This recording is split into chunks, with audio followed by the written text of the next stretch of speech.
tous. Alors aujourd'hui on se retrouve avec une vidéo assez spéciale puisque je souhaitais vous parler de la série 13 Reasons Why. Donc c'est une série dont je vous ai parlé un petit peu dans une ancienne vidéo, mes séries du moment, mais je n'ai pas approfondi tellement plus que ça. Et désormais j'ai terminé la saison 2 qui est sortie le 18 mai sur Netflix et je souhaitais vraiment faire une vidéo uniquement sur cette série là. Donc ça va être une vidéo très longue, mais c'est une série qui m'a honnêtement beaucoup retournée, qui m'a... Ouais, vraiment, je pense que c'est la série qui m'a le plus retournée, qui m'a le plus émue de toutes les séries que j'ai pu voir. Donc je souhaitais vraiment faire une vidéo uniquement là-dessus, d'autant que c'est une série très populaire dont tout le monde parle. Donc je pense que ça peut en intéresser beaucoup, surtout que je vais parler du fait que pour moi 13 Reasons Why est totalement une série de société, une série sociétale. Pour moi c'est complètement une série qui est représentative de notre société, avec tout plein de choses qui nous arrivent dans la figure lorsque l'on entre au lycée, que ce soit en France comme aux États-Unis, plus aux États-Unis je pense, parce que personnellement je n'ai pas vraiment vécu ça au lycée, mais dans la série on va aborder la popularité, le fait de trouver sa place, surtout lorsque l'on est si jeune, surtout qu'aux États-Unis ils ont 4 ans de lycée, donc ils sont d'autant plus jeunes. Essayer de faire avec les violences psychologiques que l'on peut avoir, physiques, parfois il y en a qui se font frapper, comme dans la série. Il y a du harcèlement, clairement. Alors moi je ne dis pas que j'ai vécu du harcèlement, que j'ai vu du harcèlement, alors j'en ai vu plus ou moins, mais je ne l'ai pas ressenti de façon aussi violente que dans la série. Mais dans la série, pour moi, elle est d'une violence sans nom en fait, inouïe. Pour moi, c'est clairement une série qui est représentative de notre société, et c'est pour ça qu'elle touche autant. Cette série, bien sûr, de base, elle parle du suicide de Hannah Baker, une jeune lycéenne qui décide de passer à l'acte après avoir vécu moult souffrances. Alors bien sûr il va y avoir un peu des spoils dans cette vidéo là, donc je vous conseille d'être à jour, sinon skippez, voilà. Mais elle va quand même se suicider à cause d'un viol, de harcèlement, d'agression physique et psychologique. Elle s'en prend complètement plein la face. Moi, Anna, c'est une jeune fille qui m'a énormément émue, elle m'a fait de la peine. Je ne vous parle même pas du dernier épisode de la saison 1 lorsque on la voit se suicider. J'ai dû mettre sur pause parce que c'était compliqué, voilà. Mais pour moi ce sont des sujets de la vie courante, de la réalité. Il y a beaucoup de personnes qui se suicident en France comme aux États-Unis, comme dans les autres pays du monde. En France on parle énormément du cyberharcèlement, c'est un fait avéré. Là, en l'occurrence, elle ne se fait pas réellement cyberharceler, mais harceler de façon réelle. Donc voilà, pour moi, ce sont complètement des thèmes de la réalité, et c'est pour ça que ça émeut de cette façon-là, parce que on se dit c'est une fiction, mais c'est le genre de choses qui arrivent dans la vraie vie. C'est pour ça que moi, j'ai eu énormément de mal à prendre de la distance, et je pense qu'on a été énormément à être touchés de façon violente par cette série. J'ai discuté avec 3 amis, 2 garçons et une fille. Les 3 ont eu énormément de mal à s'en remettre. Je pense qu'on se remet pas vraiment de ce genre de série là. Voilà. Parce que c'est d'une violence sans nom, mais aussi on se dit qu'il y a réellement des jeunes filles et des jeunes hommes dans le monde qui se font harceler, qui se font agresser, qui se font perpétuellement rabaisser, qui sont les souffres-douleurs du lycée ou d'un groupe en particulier. Et ces gens-là décident de sauter la vie, et je trouve ça carrément dramatique. Ensuite, j'ai mis la performance des acteurs. Est-ce qu'on peut parler de tous ces acteurs qui sont absolument incroyables? Alors le plus jeune, c'est Devin Druid qui joue Tyler, qui a seulement 20 ans. Il avait 18 ans lors du tournage de la saison 1, je trouve. Alors ce personnage-là, qui ne m'a pas forcément hyper intéressée dans la saison 1, mais beaucoup plus, qui a été beaucoup plus là dans la saison 2, je le trouve époustouflant. Catherine Langford, aka Hannah Baker, je la trouve géniale en plus d'être super belle. Est-ce qu'on parle de Alicia Bow, Justin Prentice, aka Bryce et Jessica, qui pour moi sont bluffants. Enfin, je suis désolée, mais Bryce, son interprète, Justin Prentice, pour moi, quand on le voit dans la vraie vie, en interview, on ne se dit pas que c'est un gros crevard. Et dans la série, il arrive à faire de Bryce quelqu'un d'abominable et tout est dans son regard. Et dans une interview, Ali Chabot, aka Jessica, lui disait ça. Elle lui disait mais dans ton regard tu me fais peur parfois. Et c'est vrai, enfin, je les trouve tous absolument incroyables, d'autant qu'ils sont très jeunes, ils ont du coup entre 20 et 26, 28 ans pour les plus vieux, mais la plupart ont entre 20 et 23 ans, et ils sont vraiment dingues, et j'espère qu'ils auront de grandes carrières bientôt, parce qu'ils le méritent, et du coup pour moi ça donne encore plus de crédibilité à leur personnage. Il faut savoir qu'ils ont été vraiment suivis pendant le tournage, ils ont été vraiment briefés sur les sujets dont ils devaient se nourrir pour construire leur personnage. Par exemple, Justin s'est rendu dans un hôpital de Los Angeles où il sauve les gens de drogue et tout, vu que dans la saison 2, il doit gérer avec l'héroïne. Pour moi, ils sont complètement crédibles et ils sont vraiment très bons. Ensuite, j'ai mis la complexité des personnages et l'approfondissement de certains. Par exemple, dans la saison 1, on a des personnages qui passent un peu à la trappe, comme Tyler, Zach, qu'on voit mais qu'on n'approfondit pas vraiment. Et dans la saison 2, ils deviennent plus complexes. Tyler développe une haine en lui, surtout après ce qu'il vit dans la saison 2, où il s'acoquine avec Cyrus. Il devient de plus en plus violent, il pense même à faire une tuerie dans son lycée, on peut le voir dans l'épisode 13, surtout après la scène qu'il vit dans les toilettes. Voilà, j'ai du mal à en parler, honnêtement, cette scène, je crois que c'est une des scènes qui a dû le plus m'émouvoir et me bouleverser de toutes les séries et de tous les films que j'ai vus. J'ai clairement dû arrêter cette scène pour pleurer, je n'en ai pas honte, je suis désolée, voir cette scène-là, voilà, personne ne peut rester insensible.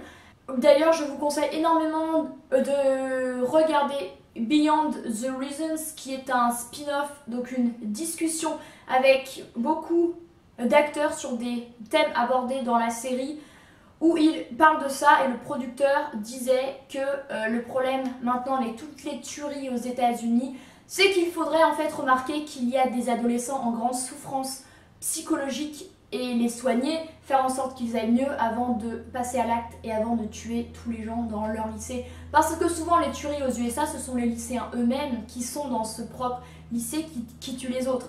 Et honnêtement, cette série-là, on peut comprendre pourquoi Tyler en est arrivé là. Moi, honnêtement, je l'ai compris. Je ne le cautionne pas qu'il ait voulu tuer tout le monde avec ses fusils.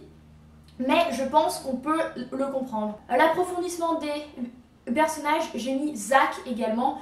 Puisque dans la saison 2, on apprend qu'il a une relation plutôt sexuelle que amoureuse avec Hannah. Du coup, j'ai trouvé ça vachement bien. Ça devient vraiment un personnage hyper sympathique, voilà, même s'il continue de traîner avec Bryce et les autres baseballeurs, pour moi c'est quelqu'un de bien et j'ai aimé le fait qu'on creuse comme ça dans les personnages. Par exemple chez Justin aussi, qui dans la première saison est un tombeur, un beau gosse qui a eu mille et une conquêtes, et dans la saison 2 il est au fond du trou, il est dans la rue, il se drogue, sa mère l'a viré de chez lui.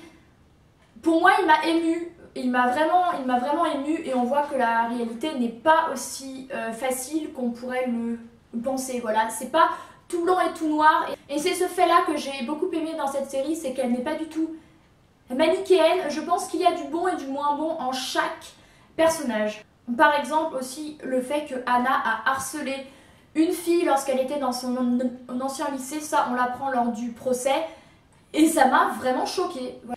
Du coup, j'ai trouvé ça hyper intéressant et c'est en fait c'est comme dans la vraie vie quoi, tout le monde n'est pas que mauvais ou que bon. Ensuite j'ai mis qu'on se reconnaît complètement dans cette série, que l'on ait été un bourreau, une victime, un témoin de ce genre d'incident qui se passe dans le lycée. Pour ma part, je n'ai jamais été bourreau, victime, mais j'ai été témoin de harcèlement envers une amie lorsque j'étais au collège. De par sa taille, elle était plus petite que nous pendant 4 ans. On lui en a foutu plein la gueule, c'est le cas de le dire. Les filles et les garçons de ma classe lui faisaient toujours des remarques désobligeante sur sa taille et avec une amie on la défendait pendant 4 ans, on faisait du mieux qu'on pouvait, parfois on ne répliquait pas forcément parce que lorsque on entendait les autres lui dire ça 3, 4, 10 fois par jour, au bout d'un moment c'est insupportable. Elle passait outre ce qu'elle entendait, mais je suis désolée, c'est quand même destructeur et dégueulasse. Et je pense que ça nous touche tous, voilà, de part, même si on a été témoin, même si on a vu des séries, des films, qu'on a lu des livres qui parlent du harcèlement, pour moi, ça nous concerne tous parce que on peut tous être harcelés un jour, on peut tous voir une scène de harcèlement, même dans la rue, une jeune fille qui se fait harceler, qui se fait insulter, qui se fait traiter de salope, un garçon que l'on traite de PD parce qu'il est homosexuel, on peut tous voir ce genre de scène. Ensuite, j'ai mis que cette série montre vraiment toutes les injustices de la vie que l'on peut expérimenter dans l'entrée dans l'âge adulte, parce que là, clairement, c'est leur cas, ils ont quoi, 16, 17 ans.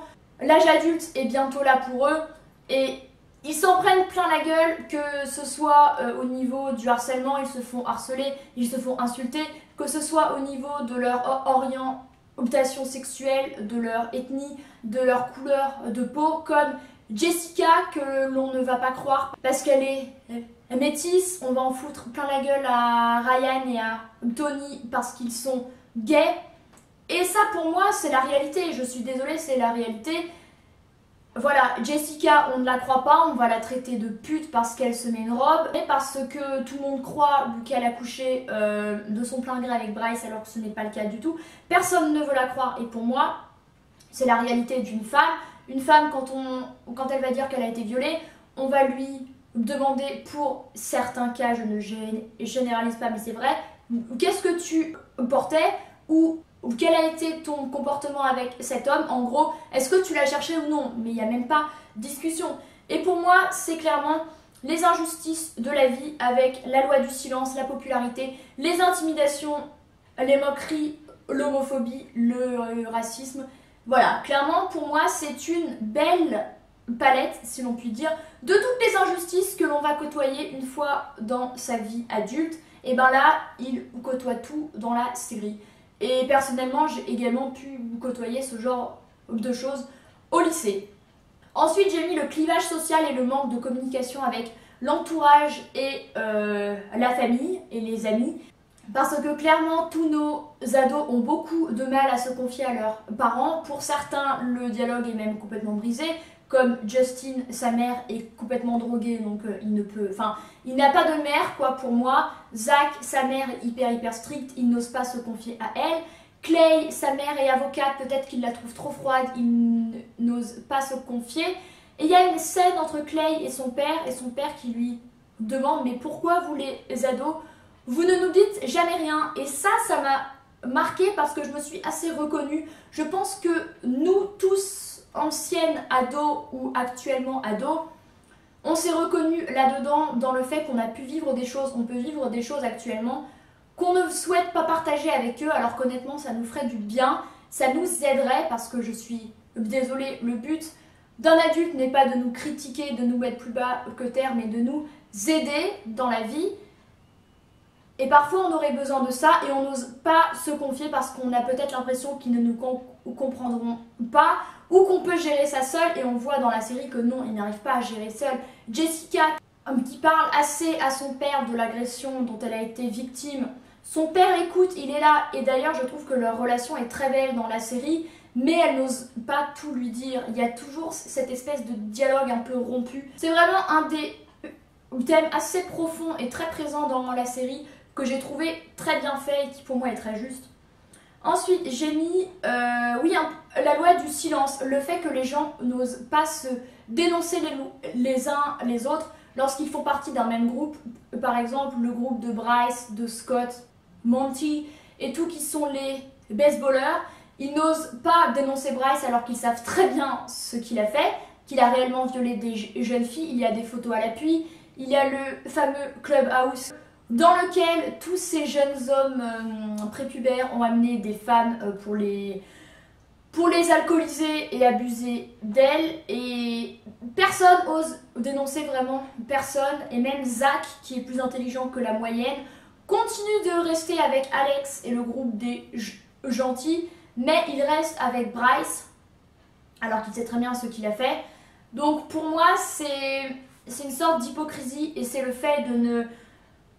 que peut-être le groupe soit plus important que la justice et que l'éthique. Et malheureusement, pour certains cas, c'est vrai, on préfère rester amis et ne pas dénoncer les comportements de certains de nos frères, de nos amis, alors que honnêtement, ce serait mieux pour le monde et pour eux-mêmes, et ben, que parfois ils soient jugés, qu'il y ait, je sais pas moi, une peine, voilà, par exemple, qu'ils soient punis ou quoi. Ensuite, j'ai mis le fait qu'il y a 2 poids, 2 mesures, en fonction de la classe sociale, de l'orientation sexuelle, encore une fois, et de la couleur de peau, parce que Bryce est un jeune homme issu d'une famille riche, blanc, son père finance en partie l'école, du coup, ben, il est intouchable pour moi, voilà. Il a un très bon poste au sein de l'équipe de baseball, même l'entraîneur ne veut pas entendre les histoires de viol qui ont eu lieu, il se cache complètement les yeux.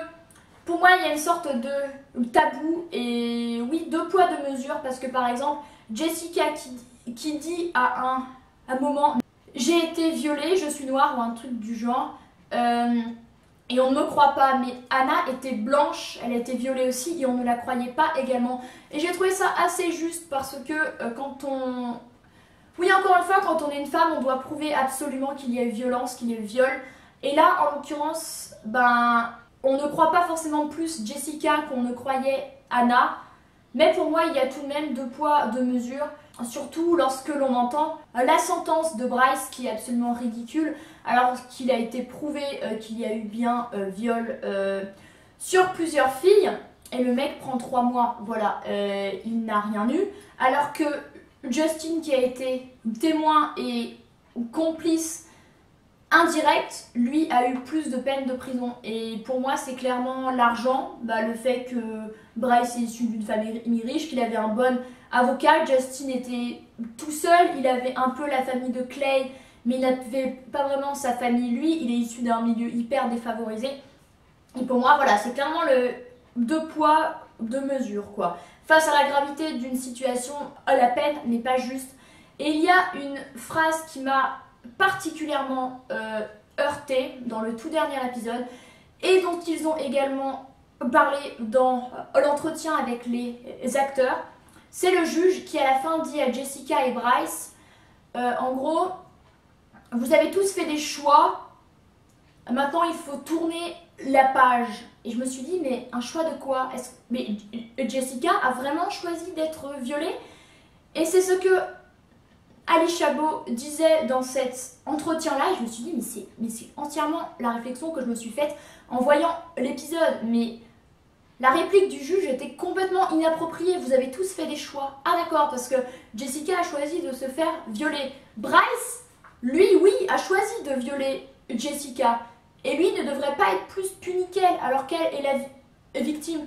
Et pour moi, ça a été une scène très dure, la sentence était complètement injuste. Après, c'est une série, il faut prendre du recul, mais quand on sait que ce genre de choses arrive dans la vraie vie, dans les vrais cas de violence et de viol de femmes, moi, ça me rend complètement hystérique. Et Jessica qui était là en attendant, enfin, à qui on a limite forcé la main, à qui on a dit il faut absolument que tu témoignes pour qu'on te rende justice et à Hannah, et qui a enfin accepté et qui se voit pas défendu du tout parce que son agresseur ne prend rien du tout.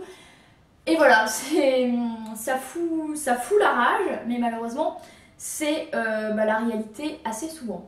Ensuite j'ai mis qu'il y a un large panel de lycéens représentés, voilà, avec tout type de classe sociale, de couleur de peau, de groupe. On a les cheerleaders, on a les sportifs, on a les nerds, on a les outsiders, on a ceux qui se font harceler régulièrement, on a ceux qui sont dans aucun des groupes. Moi je me considérais comme ça.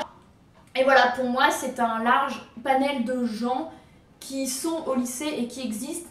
Et du coup, grâce à cette série, je pense que par exemple si l'on voit un personnage en particulier genre Tyler ou genre Justin, qui à première vue sont un nerd et un sportif, on peut peut-être se dire grâce à cette série entre autres que la réalité n'est pas aussi facile que ça, sous la carapace qu'il montre quoi. Et en tout dernier, bien sûr, j'ai mis l'espoir, car il faut tout de même rester positif. Pour moi, c'est tout de même une série avec de l'espoir, car on voit dans la saison 2 qu'il y a ce procès. Donc c'est un espoir pour les parents de Hannah d'obtenir justice. Malheureusement, ce n'est pas le cas. Mais à la fin, c'est un espoir pour Jessica d'aller mieux. Elle a enfin raconté son histoire. Certaines personnes la croient. Bryce va changer de lycée. Elle arrive à refaire confiance à Justin qui l'a trahi. Pour moi, il est quasiment aussi coupable que Bryce, c'est sûr. On a aussi de l'espoir pour Olivia Baker, la mère de Hannah, qui va aller habiter New York et vivre le rêve de sa fille. Ça, j'ai trouvé ça particulièrement fort et émouvant.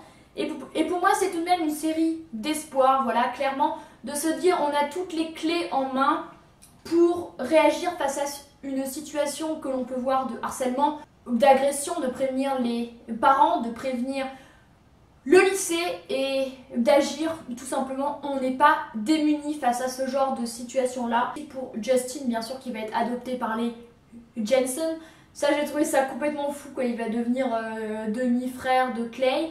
Alors je souhaitais conclure cette très longue vidéo, j'en suis désolée, mais je souhaitais vraiment vous parler de tout ça.